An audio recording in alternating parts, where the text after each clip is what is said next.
अस्सलामु अलैकुम वरहमतुल्लाहि वबरकातुहू।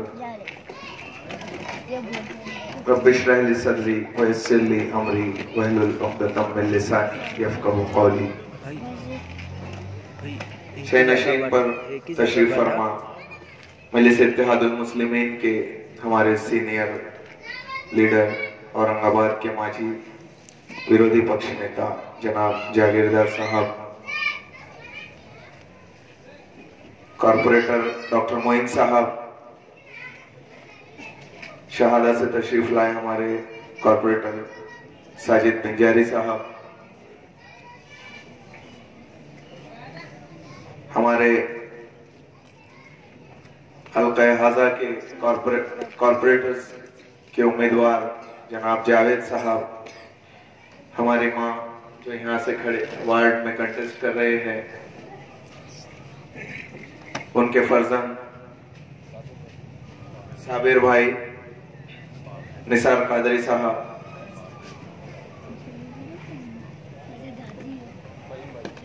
फहीम भाई और बुजुर्गों, नौजवान साथी हो, प्यारे बच्चों, पसे पर्दा बैठकर सुनने वाली पर्दा नशीन इज्जत माँ, हमारी माँ और बहनों, आज का ये जलसा सिल्लोड़ नगर पालिका इंतखाबात के ज़िम्न में है। ये आप और हम जानते हैं कि 27 तारीख को इलेक्शन है और ये सिल्लोड़ की नगर पालिका का इलेक्शन हमारे लिए, आपके लिए क्या अहमियत रखता है। जिस तरह मजलिस इत्तेहादुल मुस्लिमीन को मुखालिफिन ने हवा बना के रखा कि मजलिस इत्तेहादुल मुस्लिमीन एक जातिवादी पार्टी है, सिर्फ मुसलमानों के लिए कहती है, मुसलमानों की बात करती है, और बड़े पैमाने पर यह प्रचार चलाकर बदनाम करने की कोशिश की गई। कई लोग यहां पर भी ये कहते होंगे, चलिए थोड़ी देर के लिए हमने माना कि मुसलमानों की बात करती है, मुसलमानों के ही हक के लिए लड़ती है। फिर ये लोग ये भी कहेंगे कि अगर मुसलमानों के लिए कहते हैं तो यहाँ पर आमदार भी मुसलमान, आपके वार्डों से खड़े रह के जीत कर आने वाले, आज तक की जो भी पार्टियां रही उनके नुमाइंदे भी मुसलमान। फिर मजलिस इत्तेहादुल मुस्लिमीन को सिल्लोड़ में आकर आपके दरमियान में हमारे नुमाइंदे देने की जरूरत क्या महसूस हुई। तो दोस्तों, मैं वाज़ेह तौर पर आप लोगों को बता देना चाहता हूं, मैं कई मर्तबा कहता हूं और फिर आपके सामने दोहरा रहा हूं कि मजलिस इत्तेहादुल मुस्लिमीन उस बेबाक क़यादत, उस बेबाक लीडरशिप का नाम है कि जो एक हदीस मुबारक अल्लाह के रसूल ने फरमाई कि हक बात दुश्मन की आंखों में आग डालकर कहना, ये दीन का सबसे बड़ा एक हिस्सा है। तो यही बेबाक लीडरशिप दिखाने, सिखाने और लीडरशिप करने का काम मजलिस इत्तेहादुल मुस्लिमीन करती है।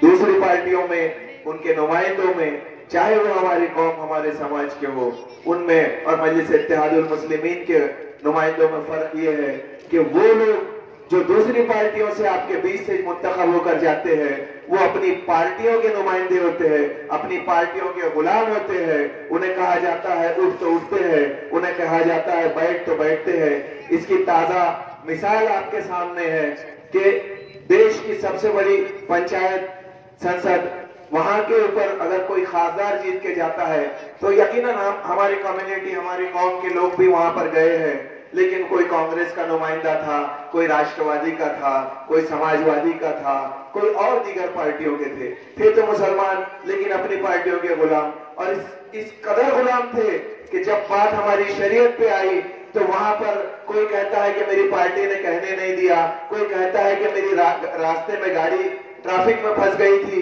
कोई कहता है कि मेरे घर में फला मसला था, मैं इसलिए नहीं पहुंच पाया।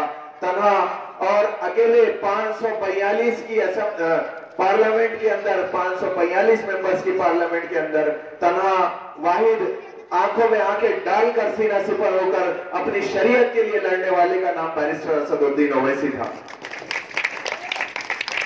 तो ये फर्क है दूसरी पार्टी के नुमाइंदों में और मजलिस इत्तेहादुल मुस्लिमीन की लीडरशिप में।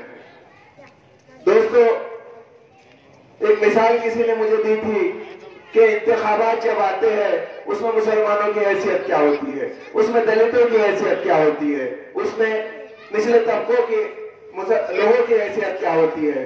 किसी ने मिसाल दी बहुत अच्छी, मुझे अच्छी लगी, मैं इसलिए आपके पास मैं सामने दोहरा रहा हूं कि बारात होती है किसी की शादी की, बारात, दूल्हा होता है घोड़े पर, उसके सामने लोग नाचते हैं, गाते हैं, बजाते हैं, खूब खुशियां मनाई जाती है, आतिशबाजी होती है।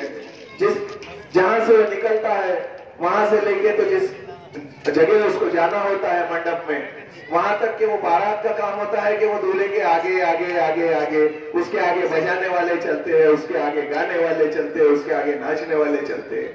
लेकिन जब वो दूल्हा अपने मकाम पर पहुंच जाता है तो मंडप के गेट के बाहर ही उस बारात के साथ में जो बजाने वाले आते हैं, गाने वाले आते हैं, नाचने वाले आते हैं, उनका काम गेट तक ही, गेट के अंदर सिर्फ दूल्हा जाएगा, बजाने वाले बाहर खड़े रहेंगे। तो आज तक मुसलमानों को, दलितों को और पसमानदा तबकात का काम ये रहा है कि दूल्हे हम बनेंगे, दूल्हे कांग्रेस बनेगी, दूल्हा राष्ट्रवादी वाले बनेंगे, दूल्हे ये बनेंगे, हम उनके बाराती है, हम उनकी बारात में नाचेंगे, उनका झंडा लेके गाएंगे, उनके आगे बजाएंगे और इनको जिताकर हम देंगे। और जब ऐवानों में जाने का टाइम आएगा तो ऐवानों में ये जाएंगे, दरवाजों के बाहर हम खड़े रहेंगे। ये काम आज तक हमारा और आपका रहा है। दोस्तों, अगर ये हमारी सबसे बड़ी हिमायती पार्टी होकर हमारे बीच में आने का बात करती है कांग्रेस, तो मैं आपके सामने वाज़ेह तौर पर बता देना चाहता हूं, 1998-99 के बाद से लेकर तो 2014 तक महाराष्ट्र के अंदर राष्ट्रवादी और कांग्रेस की सत्ता रही। क्या वजह थी कि मुसलमान और माइनॉरिटीज के रिजर्वेशन का बिल 15 साल में ये लोग पास नहीं करा सके? क्या वजह थी कि जब मुखालिफत में आए, जब विरोधी पक्ष में बैठे, उस वक्त चिल्ला रहे हैं अल्लाह करके, मुसलमानों को बताना चाह रहे हैं कि हम कितने बड़े हितैषी हैं, हम आपके लिए रिजर्वेशन के लिए लड़ रहे हैं। क्या बात थी? 15 साल आप सत्ता में थे, क्यों नहीं आप मुसलमानों को और माइनॉरिटीज को रिजर्वेशन दिला सके? ये आपके हिमायती है केंद्र के बावजूद। क्या वजह थी कि 2002-2004 के अंदर सच्चर की रिपोर्ट आई? अरे 60 साल तो तुम ही सत्ता में थे ना, 60 साल तो वोट हमने आप ही को दिया था। क्या वजह थी कि सच्चर की रिपोर्ट ने जो आपके पास में 15 पॉइंट्स ला कर दिए, उसमें यह कहा गया कि देश की आजादी से पहले जो दलितों का हाल था, सबसे पिछड़े थे, देश के अंदर हर जगह बस्तियों से बाहर रखा जाता था, उनको शहरों में आने की इजाजत नहीं थी। उससे भी ज्यादा बदतर हालात अगर 60 सालों में किसी कौम के हो गए तो वो मुसलमान कौम है। क्या वजह थी कि देश के आजादी के वक्त देश की फौज के अंदर 35% मुसलमान हुआ करते थे, आज 3.5% भी नहीं है।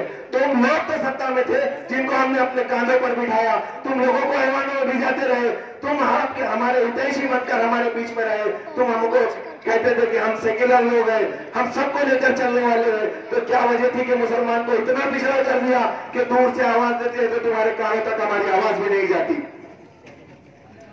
क्या वजह रही कि सच्चर को अपनी रिपोर्ट देनी पड़ी? मैं आपको बताना चाहता हूं कि सच्चर रिपोर्ट देने का मकसद उन लोगों का ये नहीं था कि 10 साल की रिपोर्ट आपके सामने पूरे मुल्क में घूमकर मुसलमानों का हालात बयान करे या हम मुसलमानों के लिए आगे कुछ करना चाहते हैं इसलिए हालात। कहा तो यही गया लोगों के सामने कि नहीं, हम मुसलमानों के लिए कुछ करना चाहते हैं और हम सच्चर की रिपोर्ट इसलिए मंगा रहे हैं कि आप लोग कहां पर पिछड़े हैं, उस सिम को हम मजबूत करें, आप लोगों को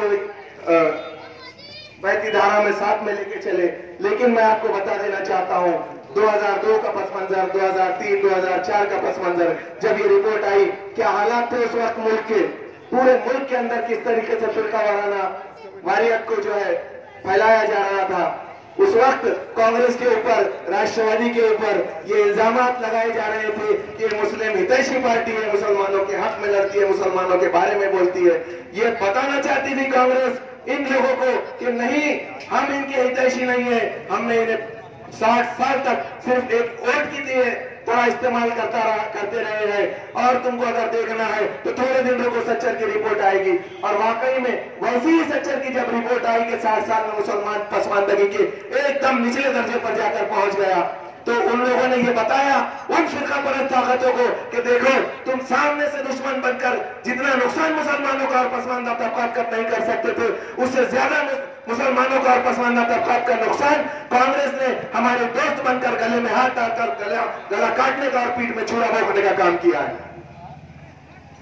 इतना खुले तौर पर अगर हमारे साथ नाइंसाफियां हो रही है, तो मैं आप लोगों से गुजारिश करना चाहता हूं, आप लोगों को झंझोड़ कर उठाना चाहता हूं, आप लोगों के सामने आपसे पूछना चाहता हूं कि कब जागोगे।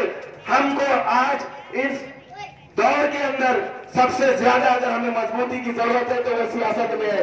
दोस्तों, हम हमारे बच्चों को तालीम देते हैं इसलिए कि हमारा बच्चा आकर कंधे से कंधा मिलाए, देश की तरक्की में, मुल्क की तरक्की में, कौम मिल्लत की तरक्की में अगर हमको साथ में चलना है तो हमारा बच्चा अच्छी तालीम हासिल कर सके और पढ़ लिख कर कुछ अच्छे मकाम पर पहुंच सके। हम इसकी फिक्र लेते हैं, हम माशी फिक्र लेते हैं कि हम 2 पैसे कमाएंगे तो हमारे काम में आएंगे। इसी तरह फिक्र लेने की जरूरत है सियासत के अंदर कि अच्छे लोग अगर सियासत में जाएंगे हमारी कौम मिल्लत का काम करेंगे, कौम मिल्लत के अंदर उनके हक के लिए वहां पर आवाज उठाएंगे, कौम मिल्लत के लिए बात रखेंगे, कौम मिल्लत के जो मसले मसाइल है जो उन ऐवानों से हल कर सकते हैं उन ऐवानों के अंदर बात करके वो हमारे मसलों को हल कर सकेंगे। क्या वजह है कि जो काम हमारे नुमाइंदों को करना चाहिए था, जिनको हम आज तक जीता कर देते रहे, कि हम फिर उनके पास हाथ फैलाकर खड़े रहते, अरे हमारे काम करो, हमारे काम करो, हमारे काम करो। क्या उन्हें नहीं समझता? अल्लाह ने उन्हें अकल नहीं दी, उन्हें समझ फहम फरास्त नहीं दी कि वो लोग जब जीत कर जाते हैं तो क्या वादे करके जाते हैं आपके बीच में, हम आपके ये काम करेंगे, ये करेंगे। क्या उनकी जिम्मेदारी नहीं होती आप लोगों के काम करके देने? मैं आप लोगों को जहनों को खोलना चाहता हूँ ये बात कहते हुए कि आप फिर जाइए।